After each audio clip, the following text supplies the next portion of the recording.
तो चलिए हम बात करते हैं इस डायग्राम पे, ठीक है? और इस डायग्राम पे बात करने से पहले हमें फिर वापस जाएँगे थोड़ा-सा पीछे और फिर आगे आएँगे।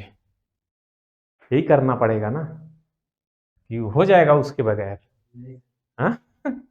हाँ, तो चलिए देखिए कि क्या मैं बोला पीछे जाने का मतलब। यहाँ पे मैं एक इंडक्टर बना देता हूँ।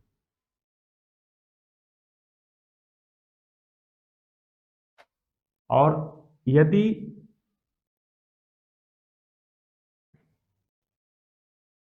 दिखने में तो एकदम साफ दिखाई दे रहा है कि ट्रांसफार्मर चॉपर बनाने वाला हूँ, ठीक है?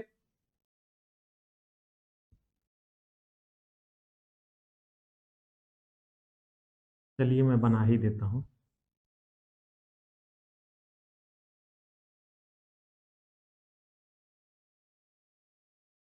12 वोल्ट हो गया और ये इसमें इनपुट आने वाला जो वोल्टेज है, हम हमेशा 320 से ही शुरू करेंगे। रीज़न क्या है आप जानते ही हैं, क्योंकि इससे पहले जो है फ़िल्टर से यानी जो एसी फ़िल्टर, आरसी फ़िल्टर जो भी बोला जाता है, उस फ़िल्टर से ब्रिज रेक्टिफ़ायर से होकर के मेन कैपेसिटर तक हमें ये सप्लाई बना ही लेनी है। और ऐसा भी नहीं है कि ये नहीं बनेगा, ये बहुत आसानी से बन जाता है। तो हमें इस जगह पे ये सप्लाई चेक करनी होती है। इसके लिए मैं बार-बार बोलता हूँ कि मेन कैपेसिटर पे ये सप्लाई चेक कर लीजिए। अगर ये 320 वोल्ट है, तो आगे की बात होगी। यहाँ पे क्या होगा, स्विचिंग कराते हैं, ठीक है? हमने यहाँ पे एक ट्रांजिस्टर लगा दिया है और यहाँ पे इसके बेस पे सिग्नल जैसे हम देंगे, यही होता है ना? बेस पे हम सिग्नल देते हैं तो ये एक्टिवेट होता है, ये एक्टिवेट होगा और बार-बार जब एक्टिवेट होगा तो सेकेंडरी में वोल्टेज बनना शुरू होता है और वो वोल्टेज फिर वापस इस वोल्टेज से हम इसको रिफरेंस दे देते हैं कैपलर्स के ज़रिए, ठीक है? तो कैपलर के ज़रिए फिर फीडबैक आता है और इसको कंट्रोल करता है। तो यहाँ पे आईसी भी हो सकती है, तो एक हम आईसी लगा लेते हैं यहाँ पे। इसमें आईसी कौन-सी है देखो तो? नाम डाला हुआ है देखो।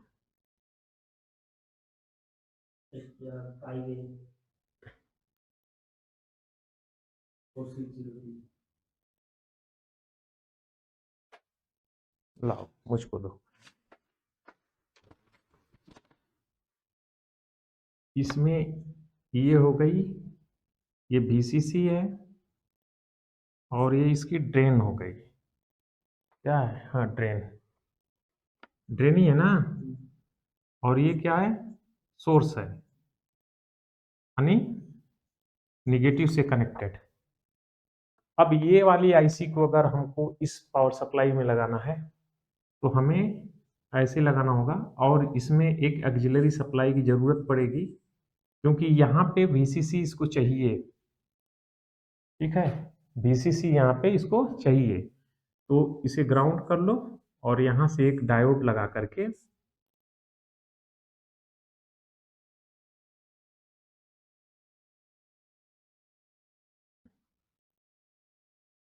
हो गया। और ये वाली जो ड्रेन की है, ये आएगी यहाँ पे।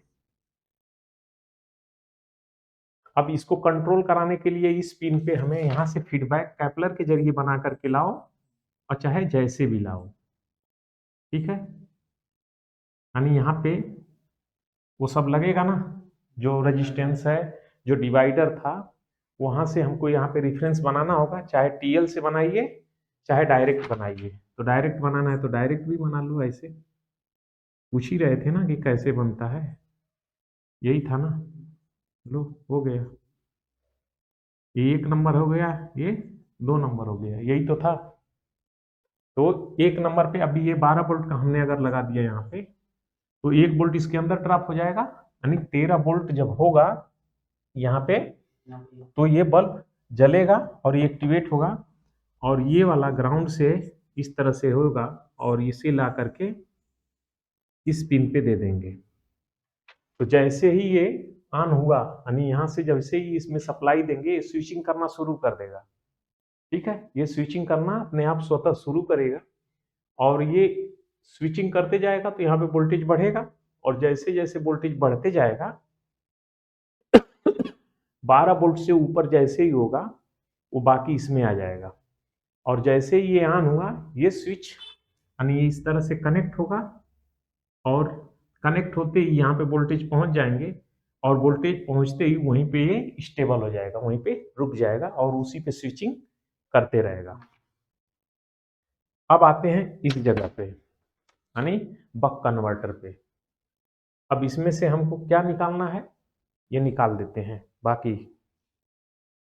तो चलिए मैंने यहाँ से निकाल दिया, ट्रांसफार्मर का ये हिस्सा निकाल दिया। अब वापस हम फिर आईसी को यहाँ पे सेट करते हैं।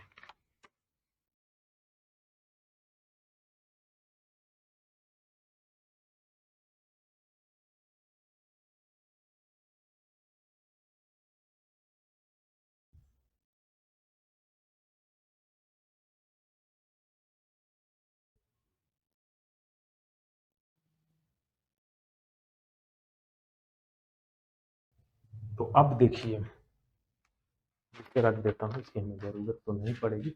मेन चीज़ है इसी का हमें देखना, क्योंकि ये सबका अलग अलग रहता है। इसीलिए बोलते हैं कि कभी भी आप देखिए तो डाटा शीट मिला लीजिए। डाटा शीट मिलाने का मतलब क्या है कि ऊपर वाले आईसी में आप देखिए तो यहाँ पे दिया है और अगर यही एसएमटी हो जाती है तो इसका ये चेंजेस हो जाएगा, ऊपर का नीचे हो गया, नीचे का ऊपर हो गया बस। तो अगर एक दूसरे के जगह पे दूसरा लगाना है तो हमें चेंजेस करना पड़ेगा। यहाँ पे ये फीडबैक का है, ठीक है। अब ये ड्रेन का है। अब इसमें क्या करना पड़ेगा,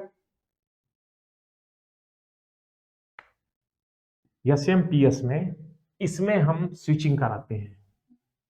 वही सेम कॉन्सेप्ट यहां भी है, दो ही तरह से ये इस्तेमाल होता है। मैं यहाँ पे दिखा देता हूँ।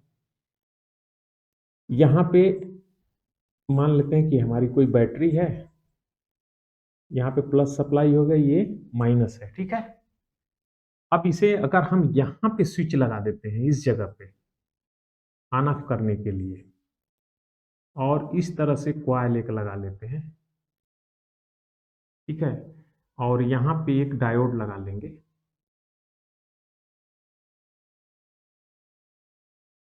ये गलत लगा रहा हूँ डायोड को।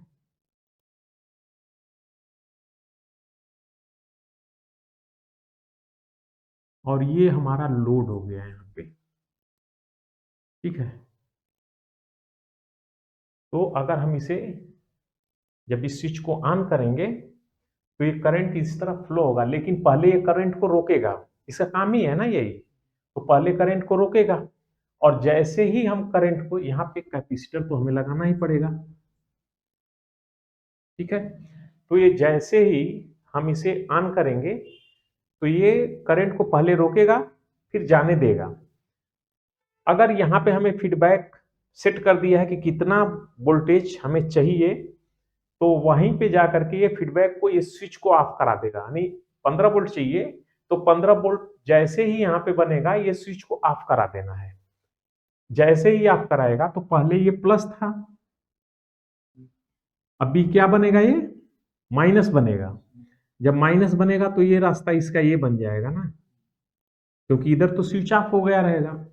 तो ये वाले से फिर वापस रिटर्न जाके इसे चार्ज करने लगेगा, यानी जो आया रिवर्स इसमें गया इस कैपेसिटर के जरिए।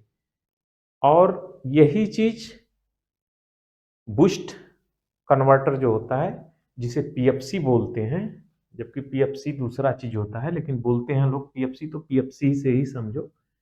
उसमें क्या होगा,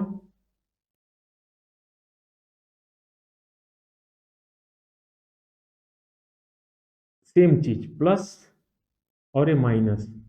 ये बैटरी है, यहाँ पे मैं बैटरी की बात कर रहा हूँ।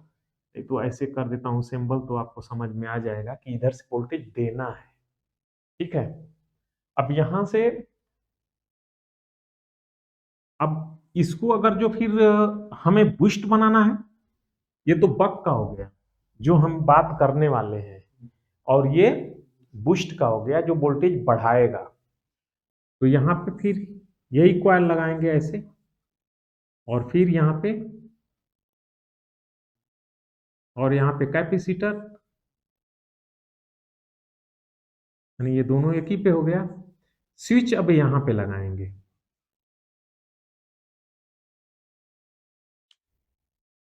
क्योंकि वोल्टेज को बढ़ाना है, बूस्टअप करना है। तो जब वोल्टेज जो है यहाँ पे इससे ऊपर लेके जाना है ना, तो इसमें से कोई फीडबैक लेने की जरूरत तो है नहीं, क्योंकि ये स्थिर वोल्टेज होगा ना।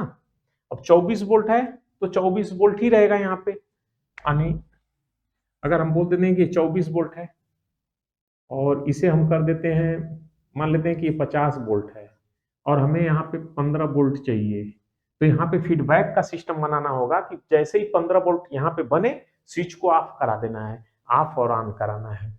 यहाँ पे क्या है, 24 है, इससे हमको और ज्यादा चाहिए, 30 वोल्ट चाहिए। तो अब 30 वोल्ट हमें यहाँ पे तो नहीं बनेगा ना, यहाँ पे तो 30 वोल्ट नहीं बनने वाला है, 24 वोल्ट ही बनेगा, बल्कि 1 वोल्ट और कम ही बनेगा। ये जो डायोड का मान होगा वो अपना ले लेगा हिस्सा और कम ही बनेगा। तो इसको बढ़ाने के लिए क्या करेंगे, इस स्विच को ऑन करेंगे। जैसे ही ऑन करेंगे तो ये निगेटिव यहां तक पहुंचेगी, कैपेसिटर अभी चार्ज है, और जैसे ही यहां तक पहुंचेगी तो इसमें करंट पहले तो फ्लो कर रहा था, वो और तेजी से फ्लो करेगा, पहले रुकेगा।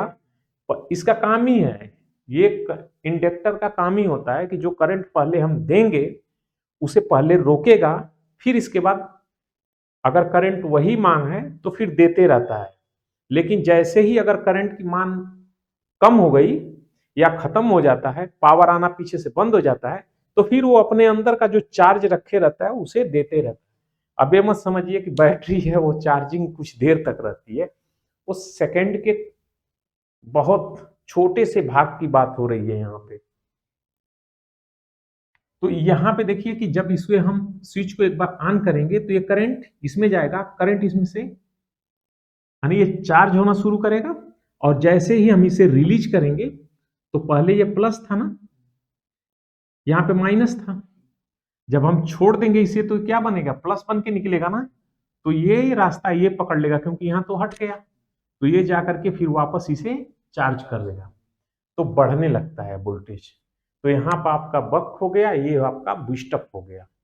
और पहले इससे पहले जो था एसएमपीएस था, एसएमपीएस और बक में क्या अंतर है, तो एसएमपीएस में होता है कि जो हमें वोल्टेज चाहिए हम पूरे यानी 320 से एक टुकड़ा निकाल के बाहर कर लेते हैं, उस टुकड़े से इसमें कंटिन्यूटी चेक करेंगे तो कोई नहीं आएगा। अब लोग बोलते हैं कि रेखी है, लीनियर है और ये है वो सप्लाई, मैं तो आज तक वो जानता ही नहीं हूं। मैं दो ही सप्लाई जानता हूं, एक आइसोलेट और दूसरी लाइव, हॉट और कूल। बस इतना समझिए, हॉट और कूल। हॉट और कूल में अब आएंगे तो अलग अलग बढ़ जाएगा, वहां पे पहले दो ही रहेगा। हॉट का मतलब कहीं भी हाथ लगाएंगे पूरे सेक्शन यानी जितनी सर्किट है करंट लगेगा जोरदार। तो बक कन्वर्टर जो बनता है इसमें इसका संबंध यानी 230 या 220 का संबंध उस 12 वोल्ट या 15 वोल्ट से भी रहेगा। ये नहीं है कि 15 वोल्ट आपने टच किया तो आपको करंट नहीं लगेगा, लगेगा। क्यों? क्योंकि ये संबंध इसका यही रहेगा और इसका संबंध 230 से ही रहेगा, तो झटका तो लगेगा ही। लेकिन एसएमपीएस की जो सप्लाई होती है, जो टुकड़ा अलग कर लिया जाता है जिसमें कैपलर लगा करके हम अलग कर लेते हैं, आइसोलेट कर देते हैं, उसमें हमें करंट नहीं लगता है, यही कारण है। तो हमेशा याद रखिए, बक कन्वर्टर ज्यादातर हमारी वॉशिंग मशीन की सर्किट में लगा होता है। बक कन्वर्टर वहां पे लगाया जाता है जहां पे सर्किट की डिमांड यानी पावर की कम हो। पावर की मैं बात कर रहा हूं, माइक्रो कंट्रोलर चलाने के लिए। अब इसमें देखेंगे तो एसएमपीएस का इस्तेमाल किया गया है, ठीक है। और इससे पहले जो दूसरी वाली सर्किट है उसमें बक कन्वर्टर का, क्योंकि उसके अंदर कोई रिले नहीं है। माइक्रो कंट्रोलर को चलने के लिए 20 मिली 30 मिली 40 मिली बस इतना ही की जरूरत है, उतने में आसानी से वो चल जाता है। तो यहाँ पे अब हम वापस आ जाते हैं, ये चीज तो आप फिर आप समझ गए होंगे क्योंकि ये पहले भी बता चुका हूं। और अब हम इसकी बात करते हैं, तो मैं इसे साफ कर देता हूं, फिर देखते हैं। तो चलिए, डायग्राम को मैंने वही डायग्राम यहाँ पे कर दिया, क्योंकि चाहता तो डिस्प्ले में भी कर सकता था, लेकिन डिस्प्ले में थोड़ी सी दिक्कत होती है, खोलता हूँ कुछ और, खुलने लगता है कुछ और। तो चलिए, अब यहाँ पे 230 का ये मेन कैपेसिटर है, जहां पे हमारी सप्लाई बन जाएगी। 230 220 डीसी हमारी बन जानी चाहिए। अब ये हमारा बक कन्वर्टर है, 15 वोल्ट यहाँ पे हमें चाहिए। अब ये काम कैसे करेगा, तो फिर वही वाला सिस्टम आ गया। ये जैसे ही यहां से हम सप्लाई देंगे, तो यहां से अंदर से ये कनेक्ट होगा। ये मैं एक सिंबॉलिक कर लेता हूं ऐसे, ये समझ लीजिए कि ये कनेक्ट हो गया, यहां पे मैंने स्विच बिठा दिया है, ठीक है। अब इसे हम ऑन कर दिए, ऐसे समझने के लिए बनाया हूं, ऐसे नहीं हुआ था, हाथ नहीं लगाना है। तो यहां से ये ऑन होगा, जैसे ही इसमें हम पावर देंगे, ये स्विच करना शुरू करेगी। हर एक आईसी का काम होता है पहले स्विच करना। ये जो VCC होती है, ये सप्लाई भी नहीं देंगे तब भी ये स्विचिंग करेगा। DSO को आने दीजिए, उसमें मैं आप लोग को हर एक चीज का जितना रहेगा ना, जितना डीप रहेगा उस सारा चीज बताऊंगा, क्योंकि डीप ही मेन है। आप बोलोगे कि यहाँ पे वोल्टेज कितना होता है, आएगी बात। आप बोल सकते हो कि यहाँ पे वोल्टेज 15 वोल्ट का है, तो यहाँ पे वोल्टेज क्या होगा, यहाँ पे वोल्टेज क्या होगा, यहाँ पे कितना वोल्टेज होगा, आप बोलोगे। और मैं यही बोलता हूं कि डायग्राम नहीं, ये तो डायग्राम बना दिया क्योंकि ये सर्किट को मुझे बताना है, तो ये डायग्राम बना दिया। और हाँ, एक चीज और थोड़ा सा याद रखिए आप लोग, वीडियो थोड़ी कम होगी। और ये अपने तरफ से मैं नहीं बोल रहा हूँ, ये आप ही लोगों में से कई लोगों का कहना है कि हम अब वीडियो कम देख पा रहे हैं। ये हमें भी मालूम है कि वीडियो आप लोग कम देख पाओगे। रीजन है कि सीजन चालू हो गया है, तो बहुत से भी एरिया है जहाँ पे अभी सीजन चालू नहीं हुआ है, थोड़ा रुक के चालू होगा। लेकिन 1 महीने में सबका चालू हो जाएगा, 10 दिन 15 दिन जो भी लगे।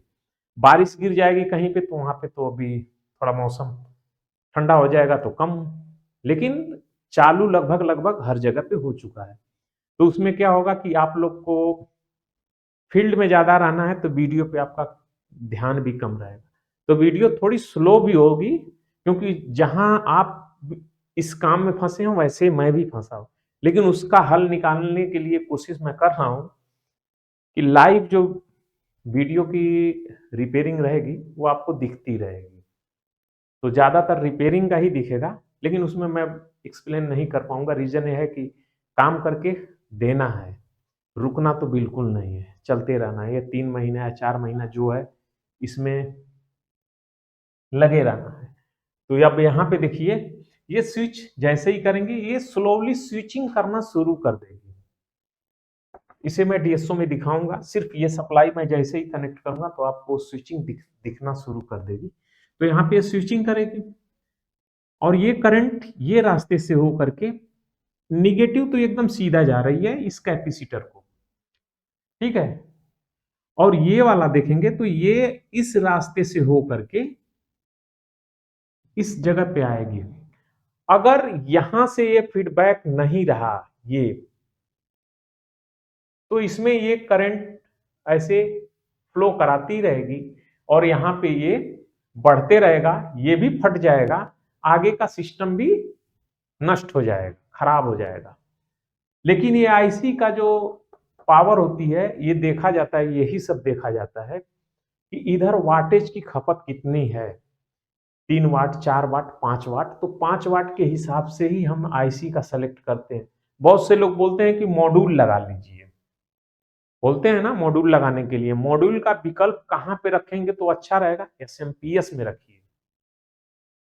एसएमपीएस में रखेंगे मॉड्यूल का ऑप्शन तो ठीक है, बक कन्वर्टर और बाकी सिस्टम में नहीं। क्योंकि एक चीज हमेशा याद रखिए, अगर आपको यहां भी करना है या एसएमपीएस में भी करना है, तो पहले उस पावर सप्लाई का वाटेज आपको पता होना चाहिए, और उस वाट के हिसाब से यहाँ पे एक रेजिस्टेंस सेट कर लीजिए कि उसके अंदर से उतना ही वाटेज पास हो, उससे ऊपर जाए तो रजिस्ट्रेशन, वो जो रजिस्टर है वो ब्लास्ट कर जाए, उड़ जाए।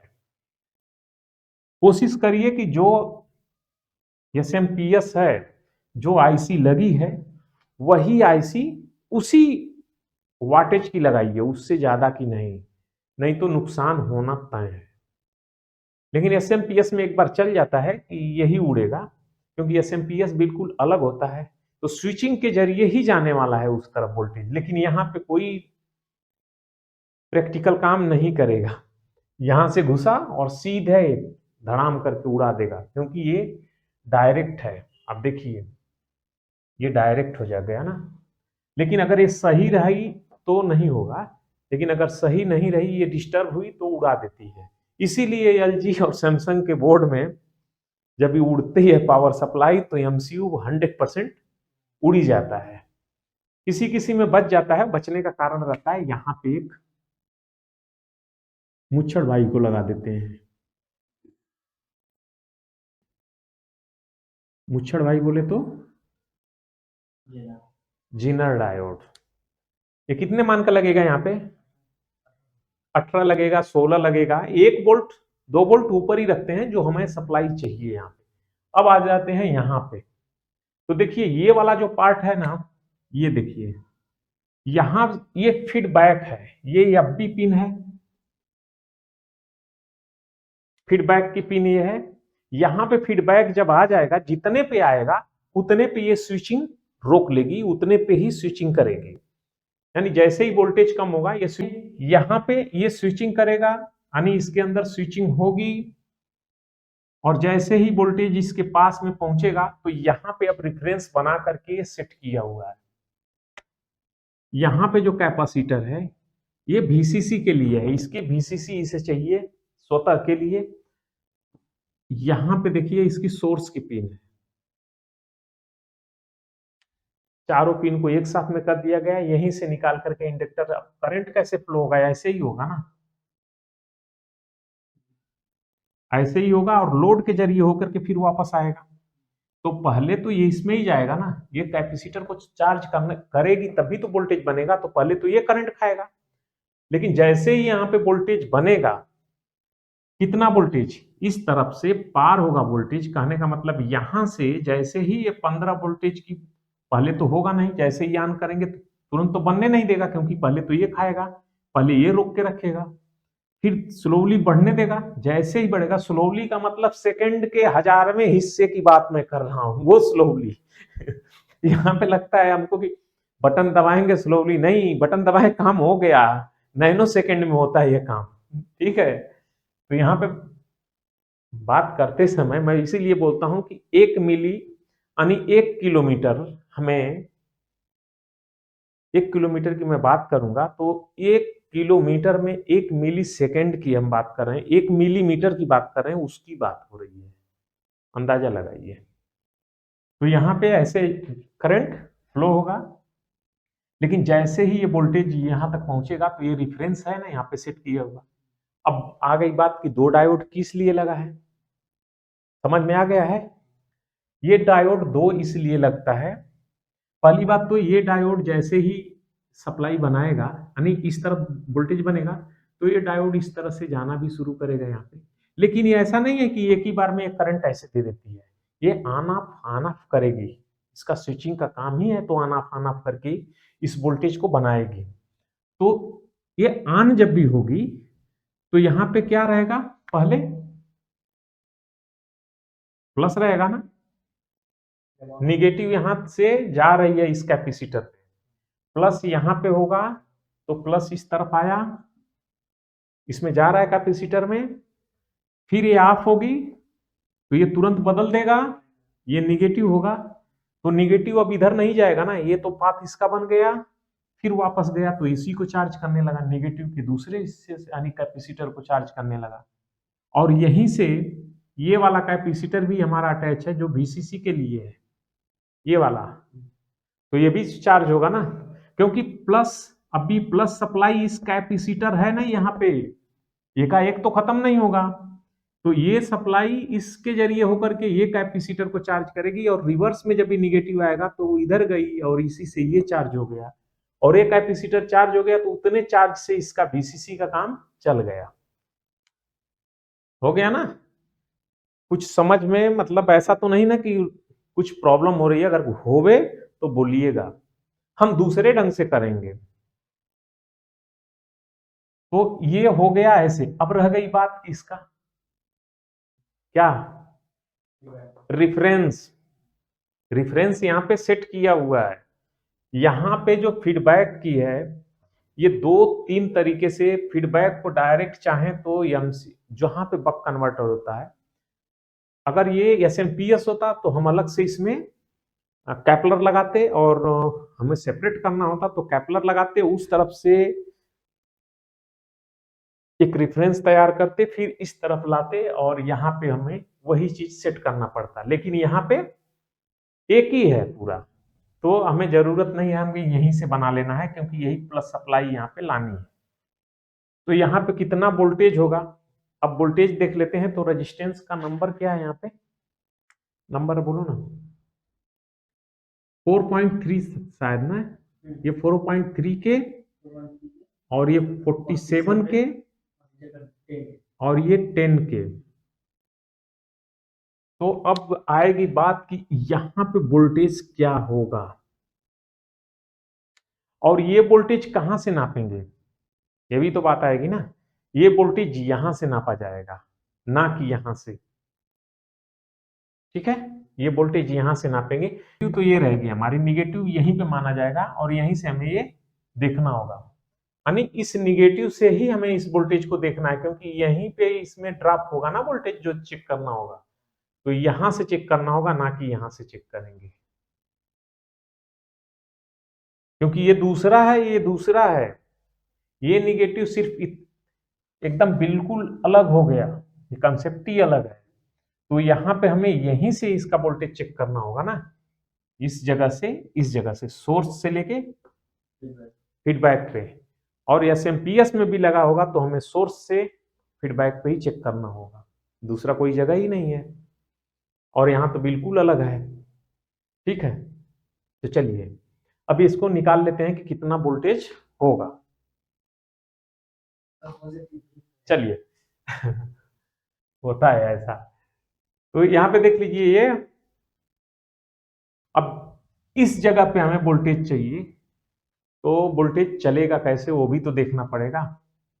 यहाँ पे 2 डायोड लगे हैं। ठीक है, एक डायोड और ये दूसरा डायोड। इस डायोड से वोल्टेज निकलेगा, यहाँ पे आया, फिर दूसरे में इंटर हुआ, ये आया कैपेसिटर। अगर जो इसको अगर यहां से फीडबैक बना देंगे तो प्रॉब्लम खड़ी हो जाएगी, क्योंकि अगर ये वोल्टेज कम भी हो जाता है तो भी इसमें कैपेसिटर में जो सप्लाई है उसको ये रिफरेंस मान के चलेगा ना, तो हो जाएगा प्रॉब्लम। इसके लिए यहां से फीडबैक हो ही नहीं सकता है, ये फीडबैक यहां से। अब जैसे ही पावर अगर ये कम होती है तो यहां से ये वोल्टेज जो जा रहा है पॉजिटिव इधर ही से जाएगा, तो ये कम हो जाएगा। अगर ज्यादा भी होता है, ज्यादा भी होगा तो यहीं से जाने वाला है, रिवर्स में तो आएगा नहीं। तो इसके लिए ये हमेशा याद रखिए, फीडबैक वाली पिन जो होती है उस पे कैपेसिटर कभी नहीं लगता है। लगेगा भी तो वो भी लगेगा नैनो फैरेड, बहुत छोटा सामान का, यानी पीएफ ही लग सकता है जो इस कंडीशन में होगी, कहीं भी रहे, ये याद रखिए। और गलती से वहां पे नहीं लगाना है, नहीं तो फिर पावर सप्लाई क्या करेगी, एक फ्लक्चुएशन होगा उसमें। जैसे 12 13 14 15, 12 13 14 15, ऐसे नहीं होगा, 12 13 14 15, ऐसे slowly slowly up, slowly slowly down. Load बढ़ गया तो कुछ देर बाद बढ़ेगा, उससे पहले तो आपकी पीसीबी बंद हो जाएगी। तो यहाँ पे देखिए, ये प्लस है तो एक रेजिस्टेंस, फिर इसके बाद ये दूसरी रेजिस्टेंस,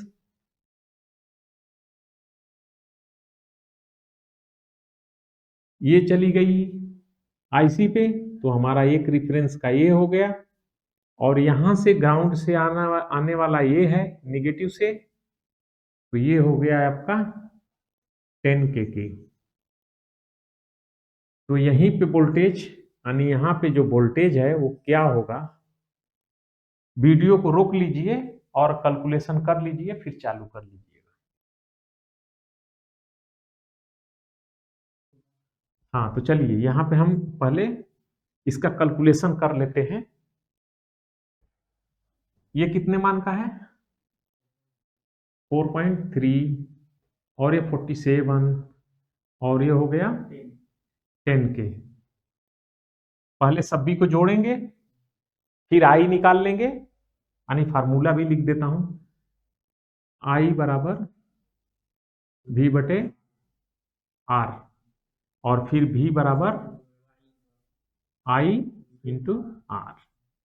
तो एक फार्मूला क्यों छूटता है उसे भी रख देते हैं, R बराबर V बटे I। ठीक है, ये मैं बार बार इसलिए लिख देता हूं कि आप लोग याद रखते रहिए, मथते रहिए, कुछ ना कुछ करते रहिए। कितना हुआ टोटल? तो हम निकाल लेते हैं और आपको दिखाते भी रहता हूं कि कैसे निकाल रहा हूं। आज फोन बंद किया हूं। तो पहले हम जोड़ेंगे 4.3 प्लस 47 प्लस 10, टोटल हो गया 61 मतलब 61.3। अब आ गई वोल्टेज की बात, तो यहाँ पे वोल्टेज कौन सा रहेगा? अगर हमें यहाँ पे 15 वोल्ट चाहिए तो यहाँ पे कौन सा रहेगा? हाँ, 1 वोल्ट कम रहेगा तो 14 वोल्ट पे, तो 14 वोल्ट पे निकाल ही लेते हैं। तो 14 वोल्ट पे निकाल लीजिए, क्योंकि यहाँ पे 15 वोल्ट हमें चाहिए। ये आईसी के ऊपर डिपेंड करता है कि यहाँ पे हम कितना वोल्टेज दे रहे हैं, तो उसके हिसाब से यहाँ पे वोल्टेज बनाएगी वो। ये आईसी के ऊपर रहता है, अलग अलग आईसी का अलग अलग फंक्शन होता है, लेकिन आपके पास तो यही आने वाला है ना कि यहाँ पे वोल्टेज कितना होना चाहिए, यही होगा ना। ये अगर ये आईसी सर्किट आ गई है आपके पास, तो यही करना पड़ेगा ना कि यहाँ पे वोल्टेज कितना होगा। डायग्राम नहीं ढूंढने की जरूरत है, डायग्राम खुद हैं आप, बस इसको मिलाइए, प्लस कहाँ से जा रहा है और निगेटिव कहाँ से मिल रहा है, और इसके बीच में कहाँ से उठा करके दिया है, तो यही वाला पॉइंट से दिया है ना। तो यहाँ पे वोल्टेज कितना होगा आप निकालिए। तो पहले सबको जोड़ दीजिए, इनको जोड़ने के बाद वोल्टेज में भाग दे दीजिए। अब ये होगा कि यहाँ पे 14 वोल्ट तो नहीं है, तो 15 वोल्ट पे दे लीजिए, कोई बात नहीं है, 1 वोल्ट की बात ही खत्म करते हैं, 15 पे ही बात कर लेते हैं। चलिए, तो हम 15 ही रख देते हैं। हम वहां पे पहुंच जाएंगे उस जगह पे जो हमें चाहिए। ठीक है, चलिए, और इसका हम वोल्टेज जब भी चेक करेंगे, वोल्टेज पीसीबी को टेस्ट करेंगे, तो ये आपको याद रखना है कि यहाँ पे मैंने क्या वोल्टेज बताया था। ठीक है, सर्किट होगी तो आप खुद चेक कर लीजिएगा अपने पास। तो 15 वोल्ट पे ही हम ले लेते हैं, 15 भागे 61 ना, 61.3। तो ये हमारा आई निकल के आ चुका है, ये आई है। अब आर बराबर नहीं, V बराबर, यहाँ पे वोल्टेज चाहिए ना, तो V बराबर आई, इसके अंदर आई तो एक ही फ्लो होगा ना, वोल्टेज अलग अलग होगा। तो हमें यहाँ पे चाहिए तो I इंटू आर कर देंगे तो हमें ये वोल्टेज मिल जाएगा। तो R से आप यहाँ पे कर दीजिए,